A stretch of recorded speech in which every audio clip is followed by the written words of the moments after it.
है कि भारत में वर्ण व्यवस्था की जड़ें वैदिक काल तक जाती हैं। लगभग 1500 से 1000 ईसा पूर्व इसका सबसे पहला उल्लेख ऋग्वेद के पुरुष सूक्त में मिलता है, जिसमें समाज को 4 वर्णों में विभाजित करने की बात कही गई है, जो ब्रह्मा जी के 4 अलग अलग अंगों से उत्पन्न हुए माने जाते हैं, जिनमें ब्राह्मण मुख से, क्षत्रिय भुजाओं से, वैश्य जंघा से और शूद्र पैरों से।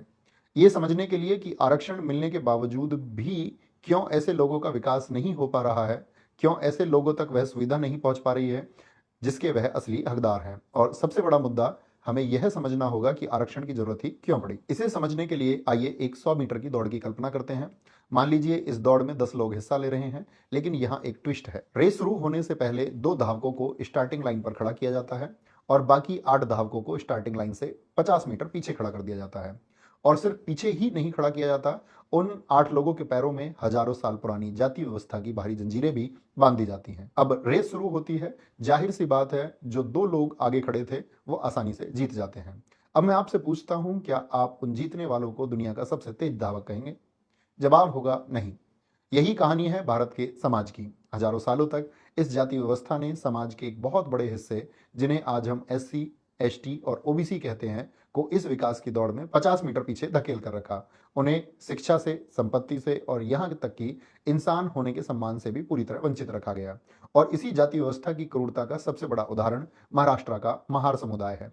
यह वही महार समुदाय है जिसमें डॉक्टर भीमराव अंबेडकर जी का जन्म हुआ था। आज से लगभग 300 साल पहले महाराष्ट्र में जब पेशवाओं का शासन था, तब इसी समुदाय पर ऐसी क्रूरता की गई जिसे सुनकर आज किसी भी इंसान की रूह कांप जाए।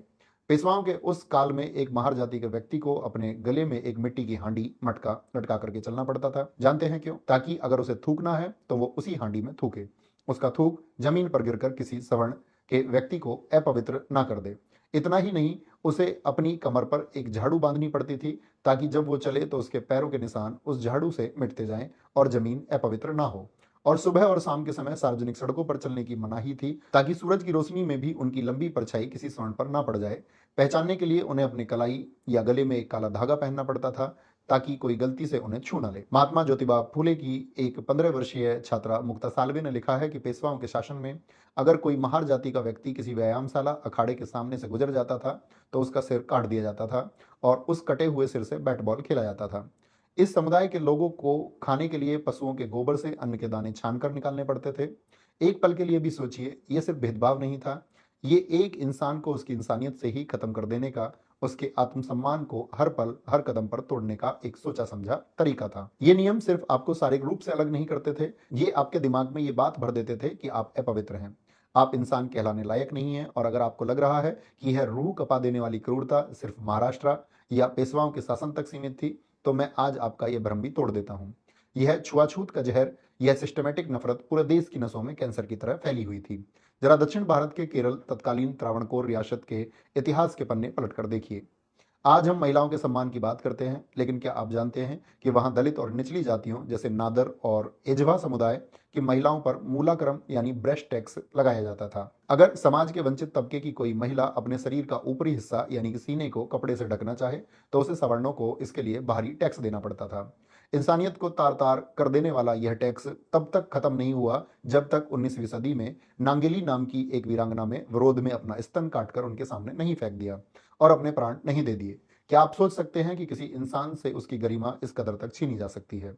इसी दक्षिण भारत में डिस्टेंस पॉल्यूशन, दूरी से अपवित्रता का एक क्रूर नियम था। मतलब अछूत को सिर्फ छूने से पाप नहीं लगता, बल्कि एक अछूत को किसी ऊंची जाति वाले से 64 या 96 कदम दूर चलना पड़ता था, ताकि हवा में उड़कर भी उसकी अपवित्रता उन तक ना पहुंच जाए। इसी वजह से स्वामी विवेकानंद जी जो 1892 में केरल की यात्रा पर थे, तो उन्होंने केरल को पागलखाना, ल्यूनेटिक एजाइलम कहा था। अब जरा उत्तर भारत की तरफ चले आइए। हमारे यूपी, बिहार और उत्तराखंड के पहाड़ों तक यहाँ के दलितों और शोषितों को डोला और पालकी का अधिकार नहीं था। ऊंची जाति का कोई व्यक्ति अगर चाहे तो घोड़ी पर बैठे, पालकी में बैठे, लेकिन एक दलित अपनी शादी में अपनी दुल्हन को पालकी में नहीं ले जा सकता था। पीढ़ियों तक इन समुदायों से बेगार करवाई गई, यानी बिना एक भी पैसा दिए जानवरों की तरह सुबह से शाम तक खेतों और घरों में बंधुआ मजदूरी करवाई गई और बदले में सिर्फ गालियां और कौड़े मिले। ये कोई मनगढ़ंत कहानियां या फिल्मों की स्क्रिप्ट नहीं है। ये भारत के इतिहास के वो काले और खूनी पन्ने हैं जिन्हें मुख्य धारा की किताबों ने, हमारे सिलेबस ने बहुत ही सफाई से आपसे और हमसे छिपा दिया।